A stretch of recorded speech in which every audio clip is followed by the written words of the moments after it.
live on Facebook and YouTube and on LinkedIn, and we encourage you to join us. This show is all about learning to cook and cooking for yourself. Okay? It doesn't matter if you're an accountant, a lawyer, a doctor, whatever spouse, maybe you're without a spouse right now, or a, a companion, you could cook, and it's really, really important. Tonight's show is really going to have a lot. We're going to have a lot of fun with it because our guest is such a friendly, upbeat kind of a guy. I cannot imagine him yelling at anybody, especially me if I screw up the recipe. We're going to be making jambalaya, and if you know that song, you can sing it. I can't sing, so I'm not going to do it. I only know one word of the song anyway. Jambalaya, dee dee dee dee. Anyway, this is Mark Alyn Cooks. We're on the air.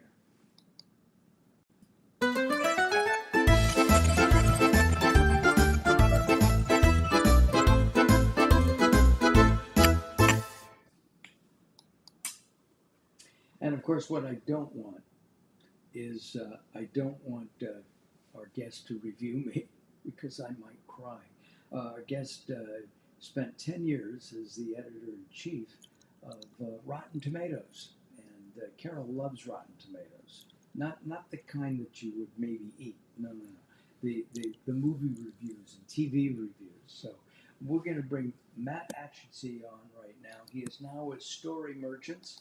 Matt, welcome to Mark Alyn Cooks. Thank you. I'm so happy to be here. Do you like? Have you always been a foodie? At least liking to eat? Always, always, always, always. I have, yes, I joke that I'm not necessarily a gourmet, but I'm definitely a gourmand. Yeah, I can appreciate that. And I love to eat. Almost, well, I don't know if I like to eat more than I like to cook. You said something just before we went on. You used to use HelloFresh, and it taught you how to cook. Yeah, my wife and I started doing that because we were both working and it was hard to make time to go to the store. And, it was handy because they send you all the food. And neither of us really had cooked that much. I had two or three dishes I did. She had a couple. Uh, but as we did it more, I realized it taught me to cook in that in doing all of these various things, I realized like, oh, there's no magic here. There's not some secret to cook. It's not like I'm trying to do something that you'd find in some fancy Michelin starred restaurant. I'm just cooking at home. And even then, all of that stuff is so much about presentation. Um, that it gave me a lot of confidence. And now I'm much more comfortable just kind of going into the kitchen and kind of just whipping something up. Got it. It's. I think cooking is an art form. It's like writing a script to me, right? And I think that Yes, yes. it's when you see somebody in a Michelin starred restaurant who spent hours and hours making these little fancy things that taste amazing. I just think it's art. It just is. We're going to be making jambalaya, and I believe the jambalaya is a recipe from your mom. Yes, this is my mom's recipe. She born and raised in New Orleans, and this is her recipe, and it'll knock your socks off. I I am looking forward to it. We start each show with a toast, and I don't know if you have something adult beverage with you or not. I've got a beer, and Mojito. it's from Belgium, not from New Orleans. I should have. What are you drinking? I have a mojito, and those in New Orleans will say a beer is the perfect thing to go with jambalaya. And it's okay that it's from Belgium because New Orleans is such a melting pot of so many different influences that So, do you know a Creole or a New Orleans toast? I don't actually. I don't know any good. The only toast that uh, I do know an old Irish toast, which was "Let's get drunk." Okay, I'm with it. Let's go.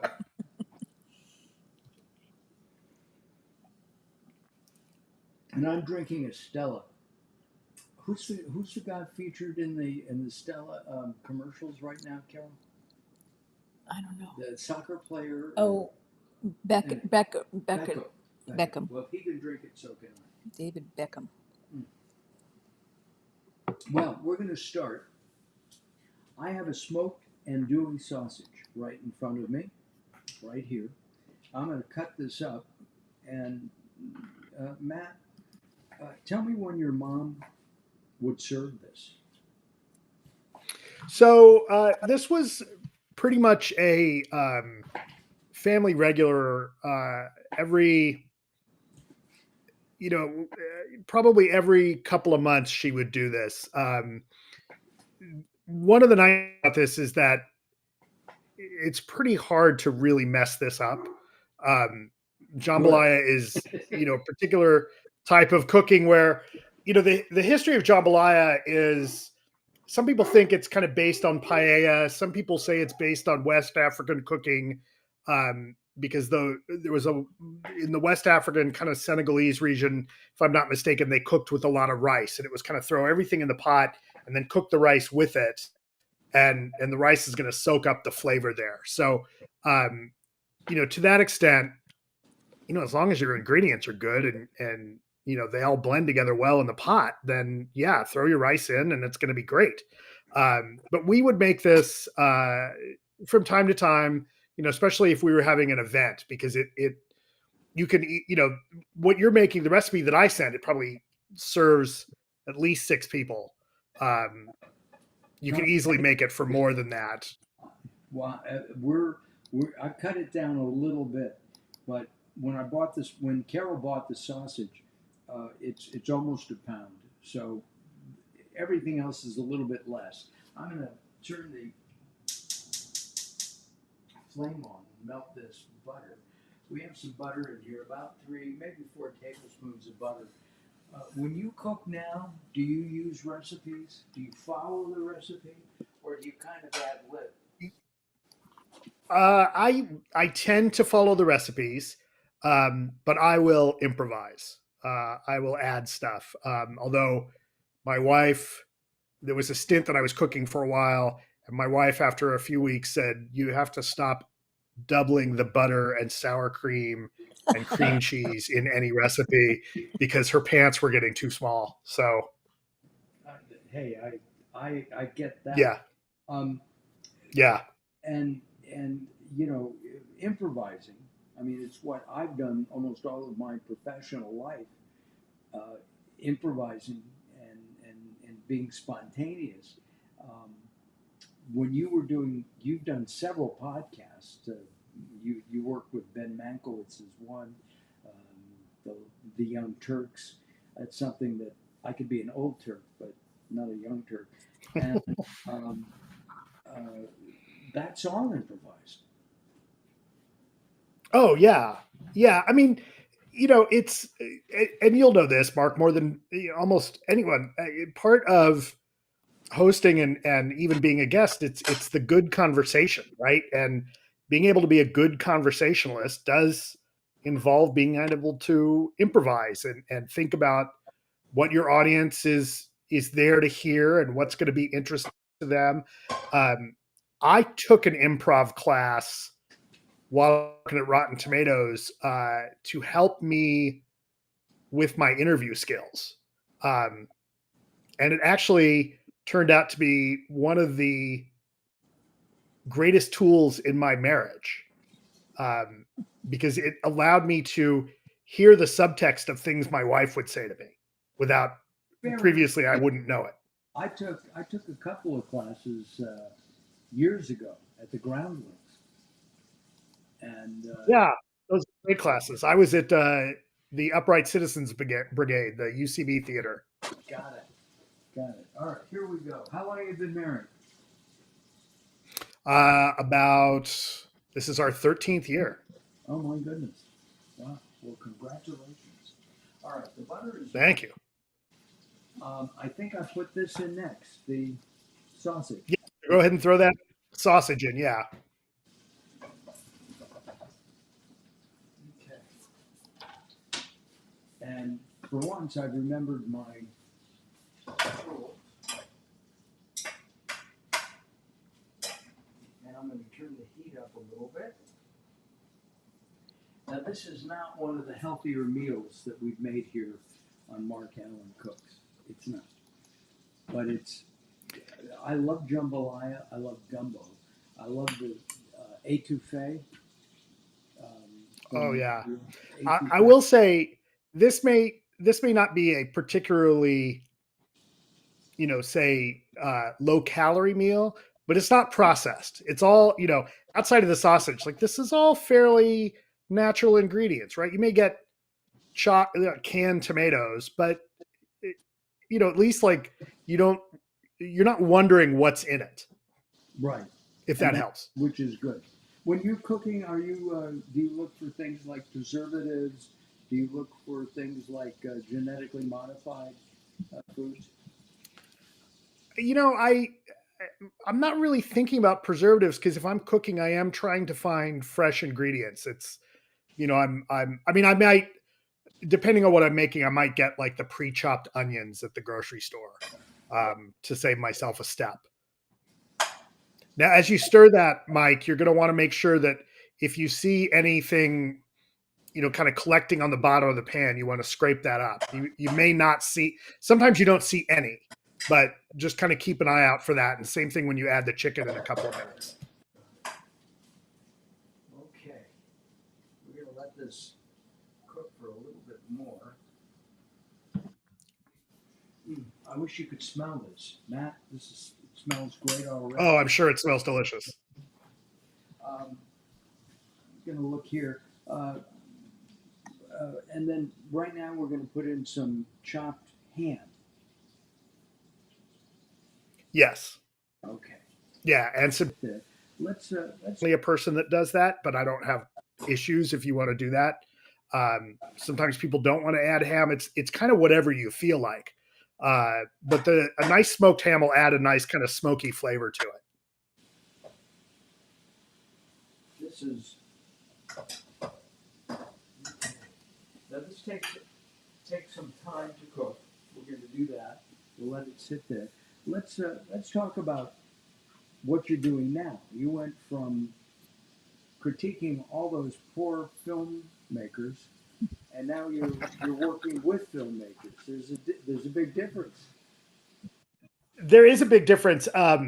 What I think about it is I spent years and years looking at a movie once everything was done, and now I get to look at a script before anyone starts shooting and work with writers to find really cool stories and either help them really like get their idea out there and really kind of execute what the story tell, or just find somebody who's interested and help find cool stories to get turned into movies. Now we have to be honest. True transparency. Your uncle Ken has been on the show a couple times, and each time he gets a little bit of. I guess he likes green bell pepper, and we're going to be adding some red bell pepper. Okay, so Ken, I apologize again.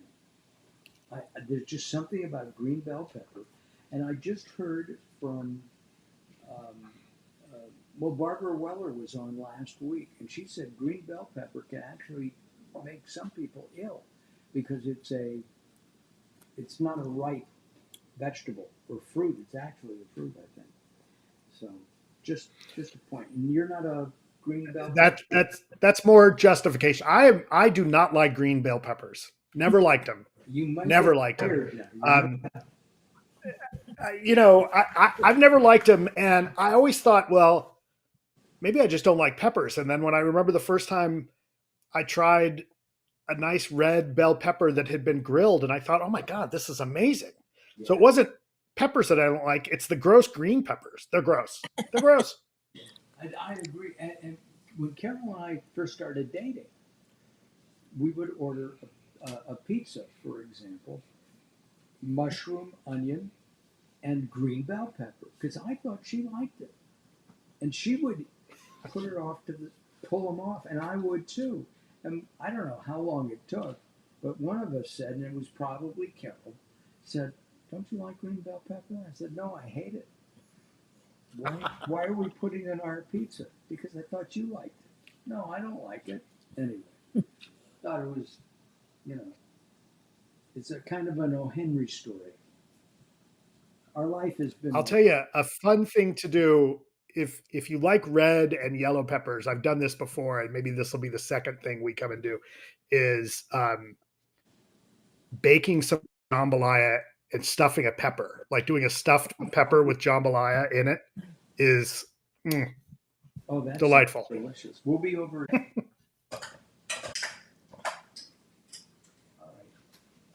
I've got it on high.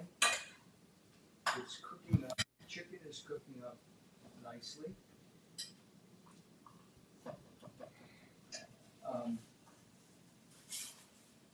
I've got red bell pepper. Here's some red bell pepper. And I love it. It's sweet. Oh yeah, Taste, right? yeah. Now a green poblano pepper is Absolutely. fine, but it's just the bell peppers. The green bell peppers are they're not ripe. Like why would we eat these? I don't know. I have a couple of pieces of. I had some bay leaves, and we're going to throw those in now, I think. Yeah, if your chicken's brown, then go ahead and throw in your bay leaves, your spicing, and half of your onion and celery and bell pepper, and then all of your garlic.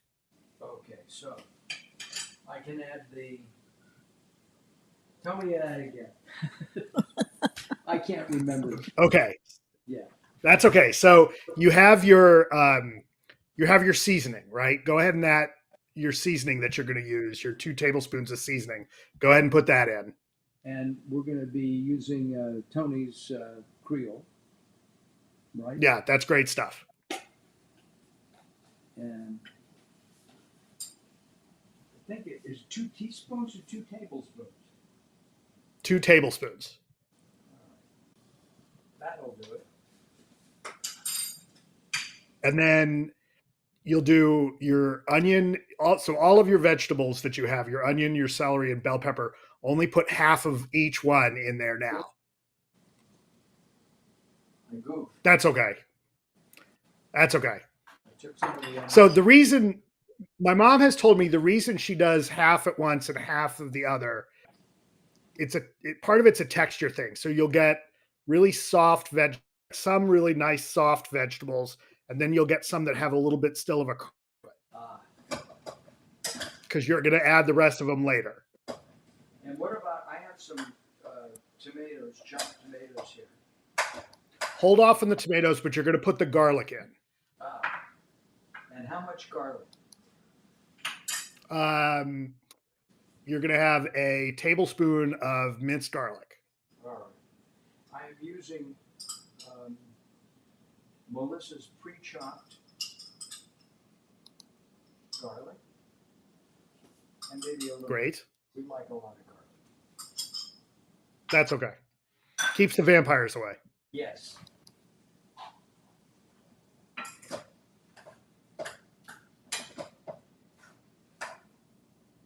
Oh, it looks great. Yeah, just mix all that up. You're doing great. Oh, we're doing good. Good. I like that. What else do I? Oh, I have celery to put in. Oh, right. Yes, your celery. All yeah, and so no, half of it. Half of it. Wow. I think your mom's name is Jan. Jan, yeah. This is Jan's jambalaya. Yeah, and so you'll cook that until your vegetables start to soften. You don't want them really, really soft, but they'll just start to soften. It'll take about 7 minutes or so. Um, Should I cover it? no, you don't need to cover it yet. Okay. I mean, I suppose no, but you do want to keep making sure you don't have anything building up at the bottom of the pan. So you want to keep scraping that There's a lot just of in an abundance of caution. right. There's a lot of liquid in there, so we're not scorching anything. Yeah, when I tend to make this, I actually tend to double the meat on the recipe I sent you. Um, just because that's the way I like it with extra meat. But I always have to add a little bit more rice when I do that because the meat's got so much liquid in it, so much water in it. Right. And I cut it down a little bit because, um, first of all, there's only the two of us, so we're gonna have leftover, okay? And two, so much food.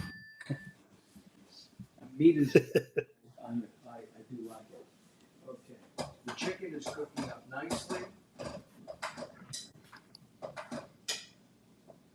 I'm just constantly stirring this. Yeah, when you're first, until you put the rice in, you are going to spend a fair amount of time uh, stirring it. Now, But then once you put the rice in, then you can sit and chill. okay, because what I did was I did a little cheat. We cooked the rice in advance, and I did that. Oh, great. Okay, to just speed up the process. So I have tomato sauce to add too. Okay. We're not ready to do How that. soft are your vegetables yet? Um,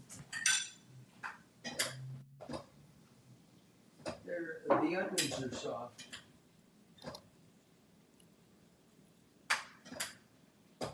Yeah, if your onions are soft, that's probably okay. All right. Yeah, the onions. It really comes to how soft do you want your celery to be? Got it. The celery is still a little crunchy. So I'm going to add tomato sauce now. Great. Yeah, now with your pre-cooked rice, you're going to end up probably with some crunchier vegetables than you would otherwise, but that's fine. That's not a problem. It's a little bit different the way it comes out. But again, jambalaya is very much an improvisational food. It's kind of whatever you got around, right? There's a lot of those styles of food, especially in Cajun cooking. It's oh, what's in this? Well, what do you got? We cooked with a man some Cajun. Oh, I have chicken stock to add. We still have more onions, celery, and then the rice and fresh tomatoes. I have fresh chopped tomatoes, Campari tomatoes, which are our favorite. Well, we cooked some Cajun food. I love Campari tomatoes. Yeah, um, with a man who's 89 years old, and he's from from Louisiana. Tells some great stories about growing up. Oh, I bet. I'm getting a little thirsty because I'm working.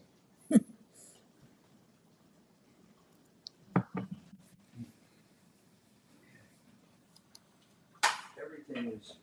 Well, I don't know if you ever watched any of the old Justin Wilson cooking shows, but he would definitely have some drinks while he was cooking. I remember watching him make some recipe, and he had wine he was putting in his sauce, and he says, you put a little wine into sauce, a little wine into cook.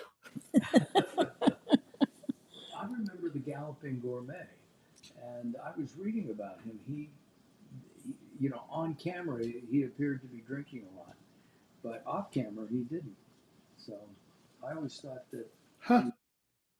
So I drink on camera. I mean, Dean Martin would always talk about that, right? Like he would say, "Look, I don't drink as much as you think I did. If I drank as much as you thought I did, I'd be on the floor every day." Yeah, exactly.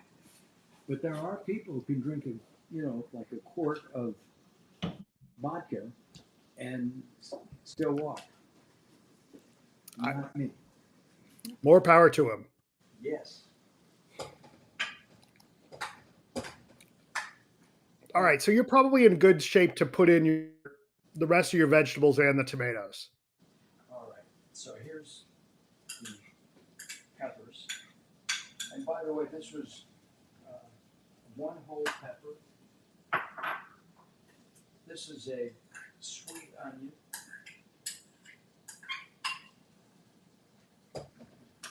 And again, I think we had a little delivery issue from, it was FedEx's fault.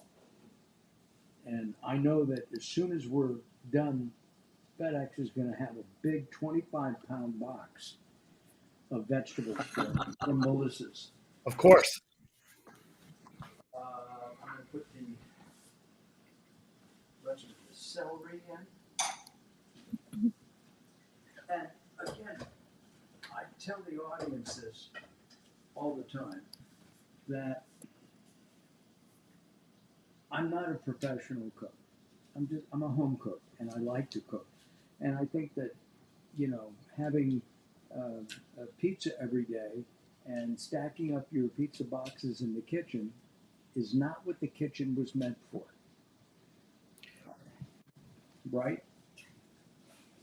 Absolutely. I think sometimes with professional cooks, to a extent, they benefit from tools the average person doesn't have and staff the person doesn't have, right? It's, you look at the fancy things you get at a fancy restaurant and you think, okay, it might take a lot of work for me to make this beautiful little piece of art, but they're making, 50 or 60 of those all over the course of a night. They're not just making the one. Yes. There's an economy of scale to what they do. And they're not, whereas it seems like, oh my God, they're doing all this work for one thing. Well, they're actually doing all of that work for 20 things at once. It's I've been in many kitchens throughout the United States and some in Europe, um, watching chefs cook, and it's to me it's amazing. As I said, it's an art. Our son is a chef, and watching him cook it's thrilling. I wish I could cook like that. Um, uh, he is just, you know, from presentation to chopping, just really terrific. Um, It, I like watching a good chef and a good, it's actually, you mentioned Ben Mankiewicz earlier. One of the things he talks about in movies that he really likes is when you get to see someone who's good at what they do, doing it really well. And that's a satisfaction. so I have a current favorite TV show. It's won a lot of awards. It is different because it's anxiety producing, okay, and that's Bear. I'm going to say that one. And I love Yes. it. I mean, they have a food producer. Yes. I mean, they have a food producer and and you know somebody's got some great knife skills and they can chop and do all that stuff. But I just love Bear. Have you reviewed that? That's a terrific show. Yeah, it's a terrific show. When I first started watching it, I told my wife she couldn't watch it because it would make her too anxious. It just would be too anxiety inducing. So yeah, that it's a terrific show. And yeah, the stuff that they do in there is great. And Io Edeberry is so good in that. I really love her in that. As well as Cousin Richie. Yeah, Cousin Richie is good. You know who else is good? Yeah. Jamie Lee Curtis. She Oh, has, she's always good. she is, but she's got, I mean, no makeup except to make her look older and wrinkled and all that. But she is such a great nut job. Yeah. It Yeah, she's terrific in that. my one complaint, and I guess this is part of the anxiety producing, is that they have such tight shots all the time on faces, which I like shots on faces, but I really don't need to see pimples on skin. It's I remember a few years. Oh, that looks terrific. That looks so good. I have Yeah, you're looking great there, Mark. great. Thank you. I've got stock to add, right? Yes. Yeah. So go ahead and put your chicken stock in and your rice.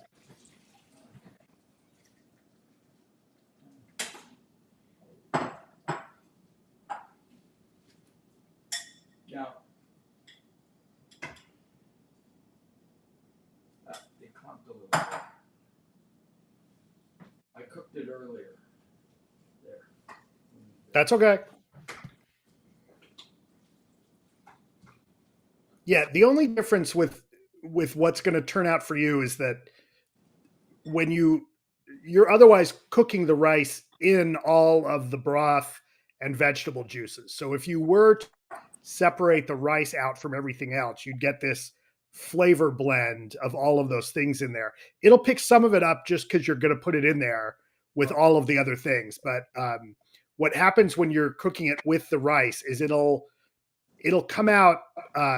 When you spoon this out, you'll want to use like a slotted spoon, because when you cook it with the rice, when you cook the rice in it, it'll soak up all that moisture. Yes, it's going to be. I'm going to add.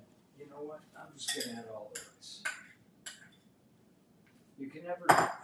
It says make 1 cup of rice, but it's always more. It always seems to be more. Okay.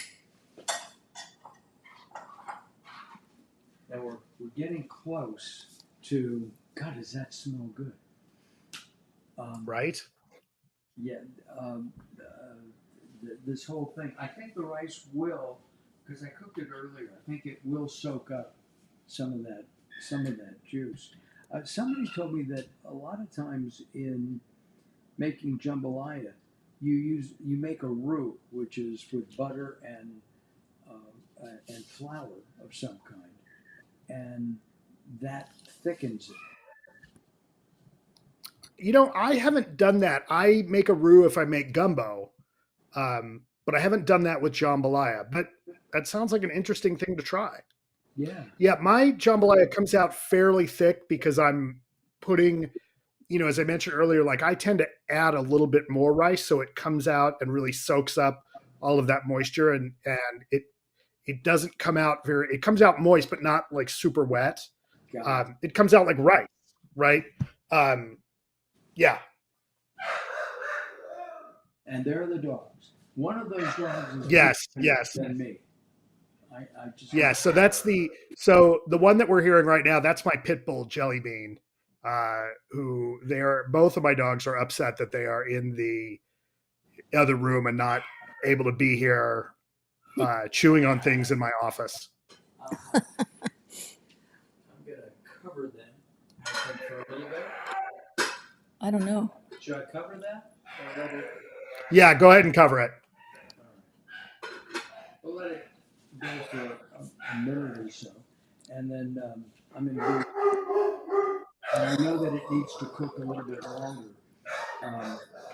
What is your favorite thing to cook? It must be dinner time. I'm sorry. Yeah, I love making jambalaya. There's a dish that I make that my mom taught me called dumpet cake, which is very much a Midwestern thing. It kind of depends. It's way I make it is with crushed pineapple and cherry pie filling, and you mix those in a big baking dish, like a 9 by 13 dish. You put yellow cake mix on top of the whole thing, cover the whole thing with butter and pecan, and then bake it. Oh my! And that's it. That sounds And it easy. comes out like a cobbler. It's delicious. Wow! Cherry filling, pineapple filling. Crushed pineapples. Crushed pineapple and cherry pie filling. Although I've seen people make it with other types of fruit, so you can kind of put whatever fruit you want into it. Ooh, it sounds good. It really does. That's one of my favorite things. I make a really good queso. Yeah, those are some of my favorite things to make. Although my wife and my son don't particularly care for the dumping cake or the queso, so I only make those when I'm entertaining and I have friends over that I know will eat it. I will. I make an Italian squid dish that I think is delicious, but nobody else does. Well, your son-in-law Oh, does. my son-in-law. You're right. In fact, I talked to him the other day, and he he misses. He'd love me to make squid, but they live on the East Coast, so So they'll we're have to come and I'm sorry. they'll have to come out and visit. Yes, well, they some of them did. Um, Harold, do you have a slotted spoon over there? I'm going to do a little taste. We'll let it cook a little bit longer. Matt, I really appreciate your time today. This is a great recipe, and Oh, I'm glad you like it. Yeah, it looks like it's going to come out great. I'm gonna. And the good news is this keeps pretty well. This is a thing that you can, it'll keep in the fridge for a few days. If we tend to put it in, containers for 1 or 2 servings, and it'll keep really well that way. And you can freeze it too, and just heat it back up. So I'm gonna put it here. It's gonna take a little taste.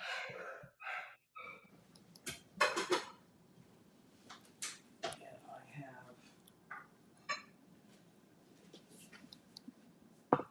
this and one more. Oh, that looks great. It, mm, I can taste New Orleans in this. In this. So I'm going to take the rice first, and I'm going to wait a second. When we first started the show, I just jumped in and had to learn how to do the hot mouth dance. Right. This is fabulous. Oh, good. Man, this is really good. Carol, thank you for getting the andouille sausage. That really made it. Now, we talked about this before you did it. For people that are watching, if you can't get a hold of andouille sausage, my mom, because growing up in Kansas City in the 80s, not everybody was making it, and that might be hard to get. So we would just get the like a kielbasa, right? Like a smoked sausage, and chop that up, and that works. So that'll work fine. If you can get andouille, if you can get tasso ham, that's great. But if you can't get those, again, it's jambalaya. It's kind of whatever you have handy. It's, mm, it's really, really good. And Good. beer is perfect with it. Or a mojito. Yeah, I remember. Or a mojito. I remember talking to my mom years ago as we were making this, and I said, what would be a good cocktail? And she's like, cocktail schmocktail. You have a beer with jambalaya. And I thought, oh, okay, that's right. Got it. Well, this is really good. Will you come back sometime? Sure. And, as we talked about, this is a great dish for entertaining. This is a great dish if you have a bunch of people over, because everybody will get a bowl and they'll all go nuts. Yeah, I can see that. I mean, this is really, really good. I got it. Let me just taste. I want to taste just the celery. See how the celery came out. It's soft. It has the flavor of the Cajun spices. Oh, I'm sorry. I keep going.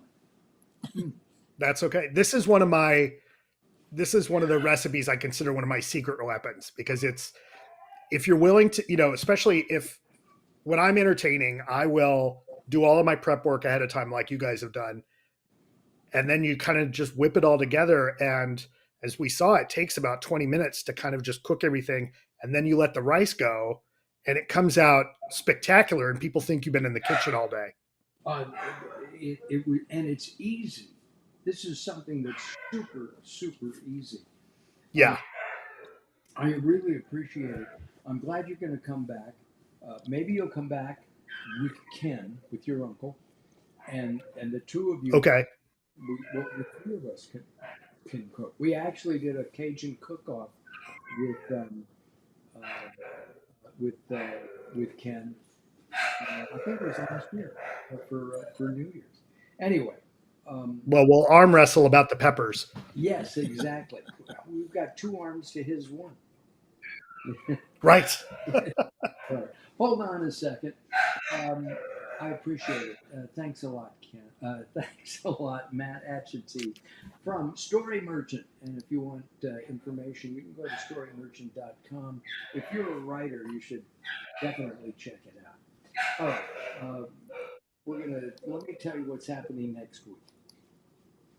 What's happening next week is I don't know. Uh, I don't know. I think we're going to do Fusion Indian. That's the plan. And then in 2 weeks, Robert Schuler will be back from Melissa's in a pre-recorded program, and we'll be doing some vegetarian stuff. This is really fabulous, Matt. Thank you very much. Thank you very much for watching. We'll see you next time. Bye bye for now. Thanks, Carol.